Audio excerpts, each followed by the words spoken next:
Praise the Lord, somebody. Hallelujah. Praise Master Jesus. Hallelujah. Today is another glorious day in our life. We are going straight to what we have for our people today. Today is another glorious day. We bless the name of the Lord. We don't have much time because we started late. And the Bible says better late than ever. Listen, brother and sister, today is going to be a blessed day in our life. Let's bow down our heads and let's pray. Father, we thank you for all you've done in our life. We glorify your name. We bless you because we know you are worthy to be praised. Lord, we are in your sanctuary again. May you bless us. Speak to your servant.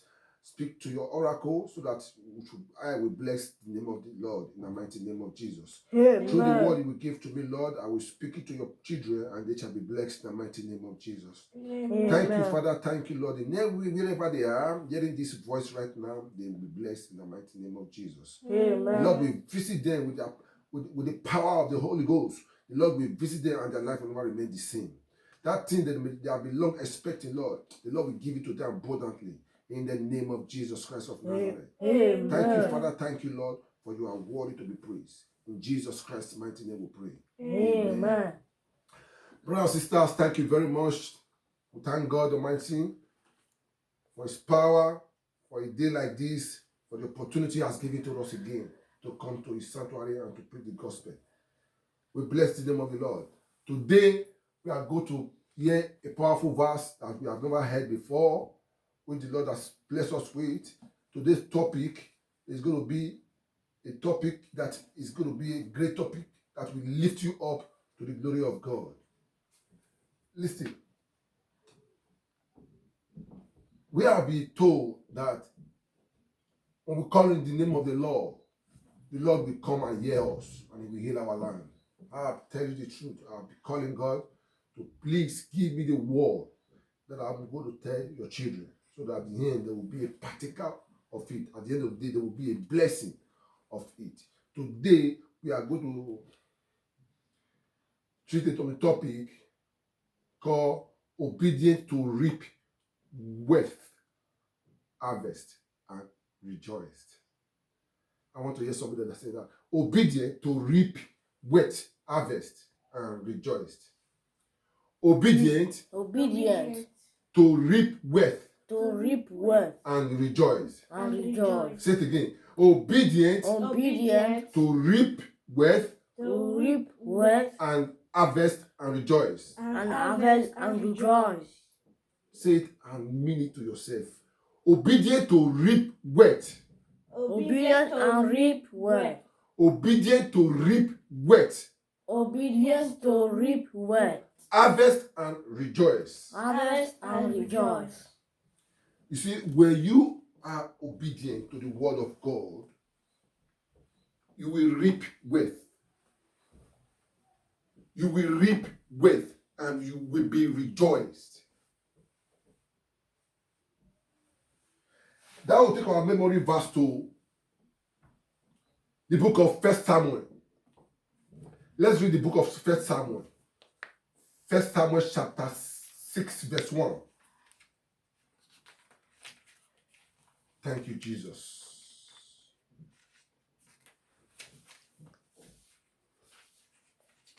Without wasting much time, because time is not our friend. No. The Lord, we have time. 1 Samuel 6. Are you there? Praise the Lord, somebody. Hallelujah. I read 1 Samuel 6 verse 1. The Bible makes us to understand. Now the ark of the Lord was in the country of the Philistine 7 months. The ark said, now the ark of the Lord was in the country of the Philistine 7 months. And the Philistine called for the priest and the diviner, saying, what shall we do with the ark of the Lord? Tell us how we should send it to its place. what shall we do? The ark of the Lord was in the Philistine for 7 months. 7 good months. What shall we do? They don't know what to do with the ark. The ark is there. They are not bothering. They are not moving up and down. They are not shaking. They have problem now. They don't know what to do with it. What shall we do? I remember some time ago, in the year 2006, when I was still preaching the word of God. I went to Italy to really bring out a ministry out, to go and open a ministry there. When I got there, so I was not having a home, because without home, there's no way you can be in Italy, and there's no way you can open a ministry if you don't have house, because I really need a house. Hence, I don't have house in Spain. I need a house. I don't have house in Spain, but I was in the ministry preaching the word of God. I was working with one of my great pastor, which I know very much. I was the second man there, so I worked with him. So when it gets to a time, I want to do my own ministry. I want to open a ministry, my own personal ministry, because the God's ministry in my heart to go and preach His word, and which I really want to do. And I was evangelizing the word of God. I took some men who go and evangelize. But the Lord said, go into the world, not one place, not one house to another house. Go into the world and preach the gospel. Cast out demons, heal the lepers, proclaim the acceptable year for them. He has called me and ordained me. He has anointed me to go and do that. Go into the world and preach to the creature. The book of Mark 16. Make us to know. So I don't really know what to do. So I have to go to the world.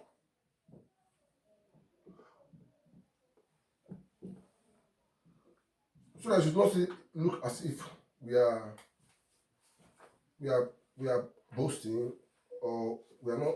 We shouldn't be wise to the glory of on our own. We should have to wise to the glory of the Lord. Let's go to the book of Mark. Thank you, Jesus, for you are worthy to be praised. Mark 16, 15. It makes us to understand. He said, go into all the world and preach the gospel to the creature. Verse 16. He who believes and is baptized will be saved. Go into the world to preach to the creature. Verse 17. And this sign will follow those who believe in my name. They will cast out demons. They will speak in tongues. They will take up serpents. And if they drink anything deadly, it will be no means hurt them. They will lay hands on the sick and they will be recovered. So when you go to 2 Corinthians, make us know too. When you go to Luke, make us know too. So I really go. When I went to Italy, so I don't have place to stay. I talked to my brother, I want to stay here. I want to make a ministry in this place. I've already gotten some people even in that Italy itself to join me, but I don't have place to stay. He said, I have to come and compromise it with something. I have to go and do charm, because nowadays, if you don't do charm, your church will not pull. People will not come to your church. And you really want me to make it on time, so that I'll go and do my own, because you have to feed me, you have to clothe me, you have to do so many things, you have to help me. So he said, I have to go and do this one first. If I don't do it, he cannot support me. I told him, brother, uncle, I cannot compromise the things of God. The Bible says, put your trust in me, I will give you rest. The double-minded never receive anything from God. If you want God to bless you, put your trust in God. Everything you do, put it in God. To cut the long story short, I said, well, let me come back. I come back to Spain because I believe that the Lord will bless me. I cannot compromise the things of God. I came back to Spain. I prayed. I cried. I prayed. I said, Lord, if you are the one that will call me, do something new in my life. You know my heart. You know my desire. Not quite long. I got a job. Few years, almost a year plus there, I got a vehicle, a life contract. I worked here for this Europe for good 14 years, consecutively, no stopping. Before then, they gave me a life contract. A life contract from there, and because if you don't have a life contract, you can't have your home. Under 1 year, I was having life contract. Under 1 year. Somebody said the Lord is good. The Lord is good. Under 1 year, I was having my life contract. Then I went to go and buy a house. I bought a house. I bought a nice house. I began to preach the word of God. Without having a house, you can't. Today now, look at me. I'm in my home, preaching the gospel. You can't be in a rentage. You will expect to be preaching. Never. They will come and tell you to come and pay money, pay your house rent, pay this, pay that. In fact, you can't even come. You can't do preach because they will say you are disturbing them. You can't preach the gospel.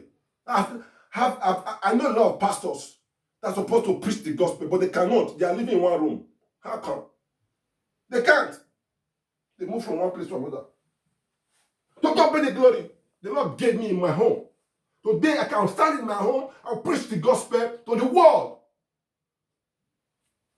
I will shout the way I like. I will do anything I like. No one will come and question me. Even the police come, they can't question me because I'm in my home. Somebody say, praise the Lord. Hallelujah. So the thing I could not able to do, I see myself doing it. What shall we do, Lord? What shall we do? The ark is there. What shall we do? Are you facing problem? What are you going to do? Are you facing difficulties? What shall we do? Is your business shaking? What shall we do? Is your marital home shaking? What shall we do? You don't have money to go to school. What shall we do? You don't have way to progress in this life. What shall we do? Which is that is disturbing you? I can't remember when which that disturbed me. Where are they? Where are they? They can't come nearer to me. Never. The devil is roaming around seeking for whom to devour. When you open your heart for him, they will enter. But if you don't open your heart, they cannot see where to enter. What shall we do? Now listen. Let me know. Praise the Lord, somebody. Hallelujah. Tell us how we should send it to its place. The devil is roaming. It's moving around. Tell us, how do we send it back?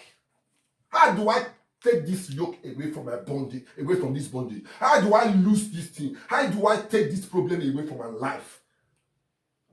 I need a child. I need money. I need breakthrough. I need success. I need greatness. I want to enter Europe. I want to be blessed in this Europe. How can I take this thing away from my life? How? How? Somebody say, praise the Lord. Hallelujah. Verse 3. So they said, if you send away the ark of the God of Israel, do not send it empty, but by all means return it to him with a trespass offering. Then you will be healed. You will be healed. See that? And it will be known to you why his hand is not removed from you. Look at it again. Look at it again. Look at that verse very well. He said, verse 3. So they said, if if you send away the ark of the God of Israel, do not send it away empty. You want to break a yoke. How can you break a yoke with empty mind? You want to make a success. How can you break a yoke with empty mind? You want to have a certificate. How can you have a certificate without going to school? You want to make it in life. You cannot do business. You want to have a child, but you don't need a husband. You want to have a child, but you don't need a wife. How can you do it?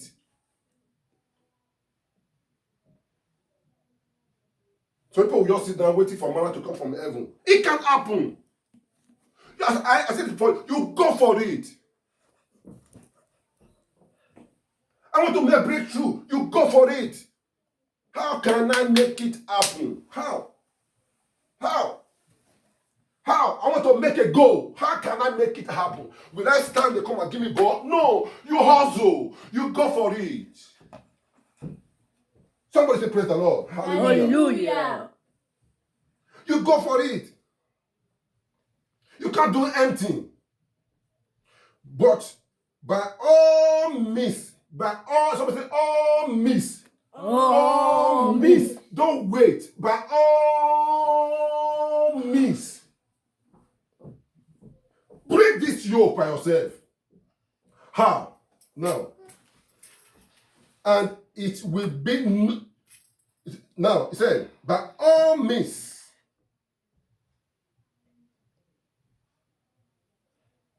By all means. By all means. Return it to him with a trespass offering.